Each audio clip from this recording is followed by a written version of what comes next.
Welcome to Carol and Gary's See America Tour. Hello again, everyone.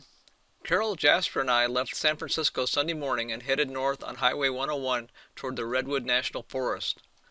This will be our sixth and final week in California.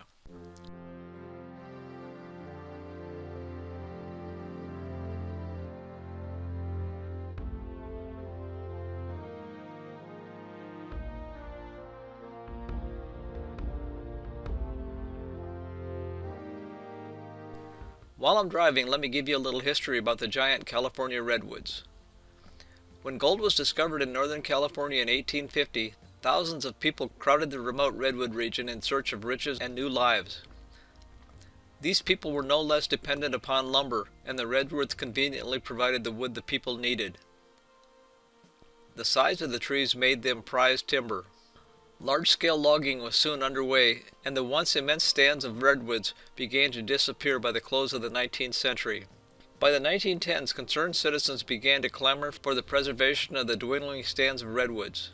But logging continued in those parts of the forest that were privately owned, accelerated by World War II and the economic boom of the 1950s. By the 1960s, logging had consumed nearly 90% of all the original redwoods. Think about that. 90% of these 300-foot trees have been cut down. Redwoods grow at 1 to 2 feet per year. In ideal conditions with adequate rain and no forest fires, it would take 150 years to replace one of these massive 300-foot trees. And if you don't have adequate rain, the tree may only grow 1 foot per year. That means it could take 300 years to replace one of these 300-foot trees. It wasn't until October 1968 that the Redwood National Park was established, which secured some of the remaining stands of uncut redwoods. In 1978, Congress added more land that included logged-over areas. Today, these lands are undergoing large-scale restoration by the state and national parks.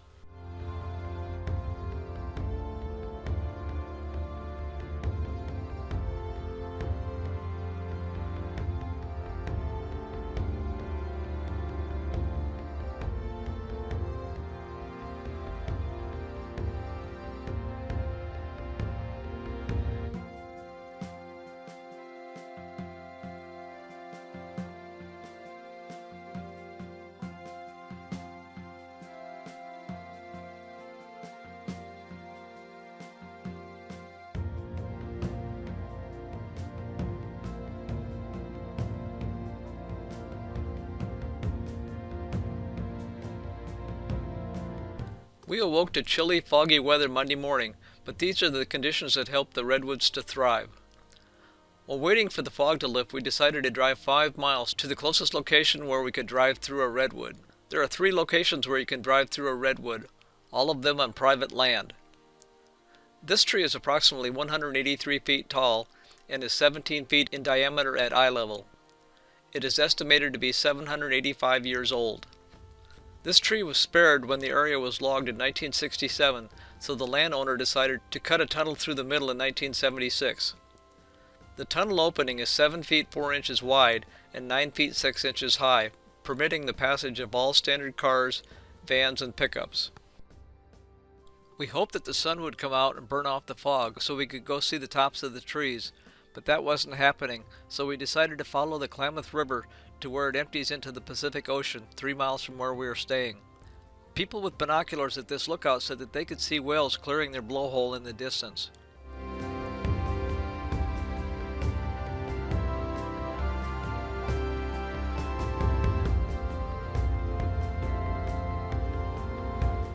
Then we decided to cross a nearby bridge to the other side of the river.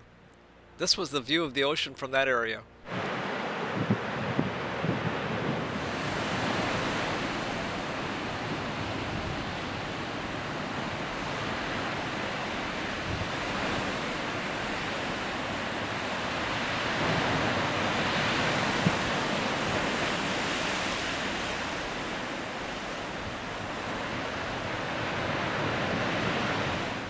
As we drove along, the road took us closer to the water, where we saw seals lying on the beach.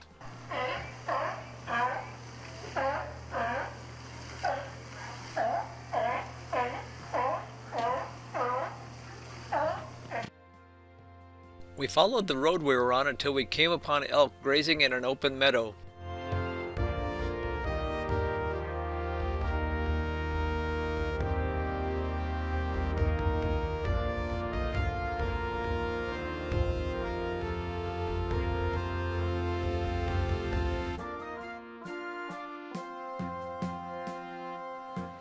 We continued down the road until we found access to the beach and the ocean.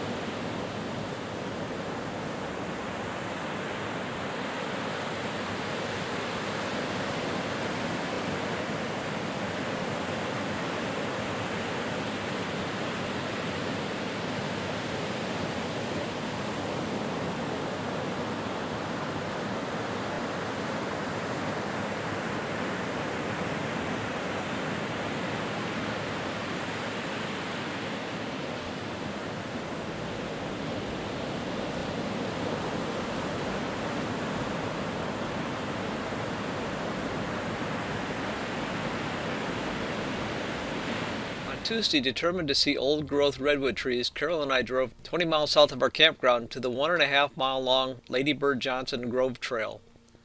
The roots of a redwood tree are only 6 to 12 foot deep. They create the strength to withstand powerful winds and floods by extending their roots more than 50 feet from the trunk and living in groves where their roots can intertwine with each other. The Lady Bird Johnson Grove was named in honor of Lady Bird Johnson, wife of the 36th President of the United States, Lyndon Johnson. Mrs. Johnson attended the grove's dedication ceremony on August 27, 1969. Redwood trees can grow to 300 feet or more. There are approximately 50 redwood trees taller than 360 feet living along the Pacific coast. The tallest tree in the world is 379 feet and is located somewhere in a remote part of the Redwood National Park, but its exact location is not publicized. As you may remember from our Sequoia National Park video 2 weeks ago, a sequoia tree named General Sherman is 275 feet tall, but because General Sherman has a wider base, it has more volume and therefore gets the award for the largest tree in the world.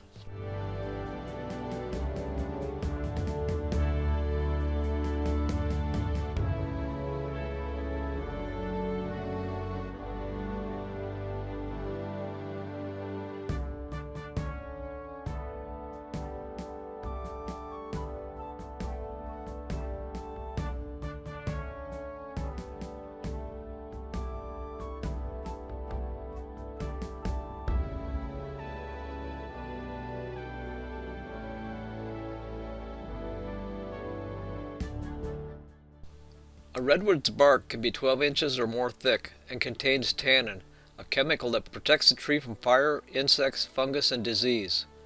This tree looks like it escaped with no damage from a fire, but redwoods can be damaged by fire.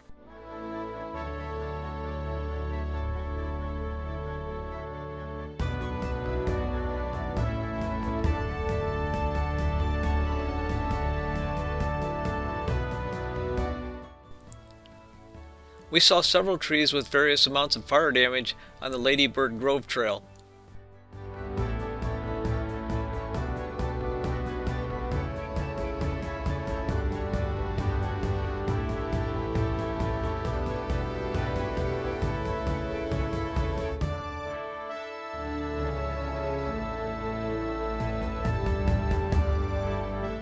We also saw several trees that had fallen across the trail.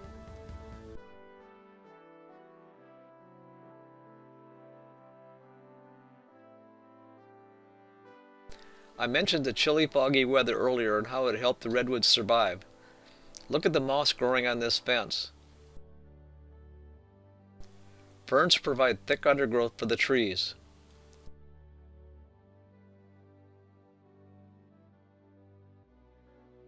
On the way back to the motorhome, we saw more elk along the road in a different area than yesterday.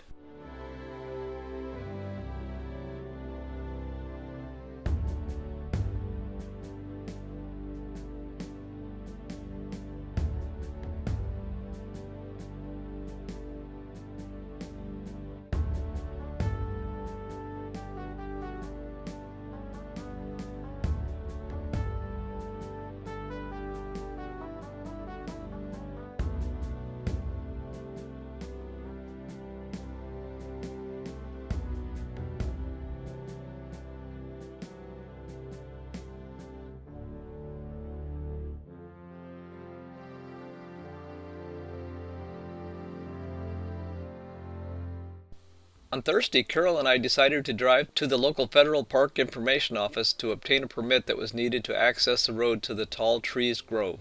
The Tall Trees Grove is old-growth redwoods, located down the same road as the Lady Bird Johnson Grove, but a sign along the road had said that a permit was needed to get in. The ranger at the park office said that the permit was needed because the gate to the area was locked and hikers needed the combination to get in. They wanted to ensure that no large campers or wide vehicles got on the narrow winding road to Tall Trees Grove because there was no place to park or turn around once you started down the road. They also wanted to warn hikers that there was an 800-foot descent during the 1.5-mile hike. If you aren't in good physical condition, you may want to skip this hike because the walk back up was demanding physically.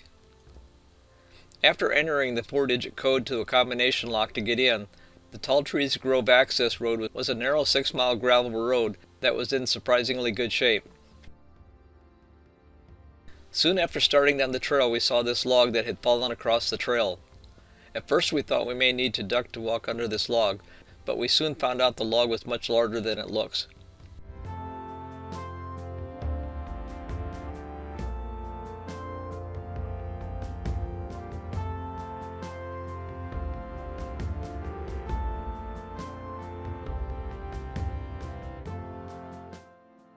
Walking down the trail, we soon found this tunnel cut into another log.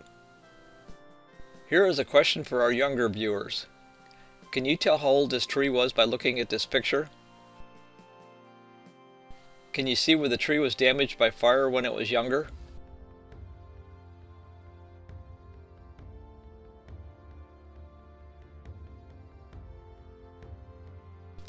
We continued down the Tall Trees Grove trail, seeing hundreds of redwoods.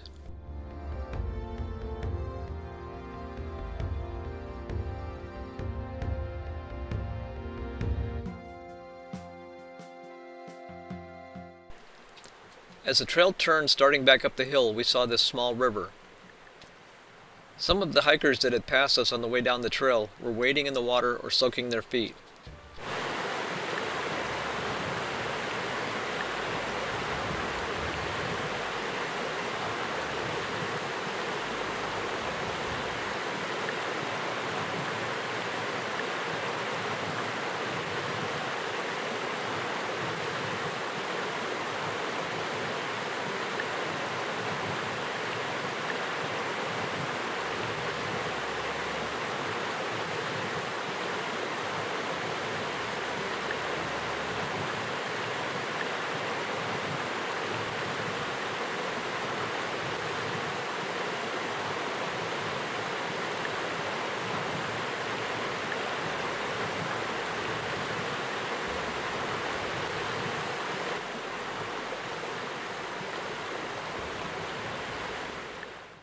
It was a long, slow walk back up the 1.5-mile trail, but we made it. This wraps up our visit to the Redwood National Forest and our 6 weeks in California. California was the 22nd state that Carol and I have visited together. We will be leaving tomorrow for the state of Washington. If you like this video but have not yet subscribed, please do so to be notified of future videos, and feel free to share with your friends. Thanks for watching.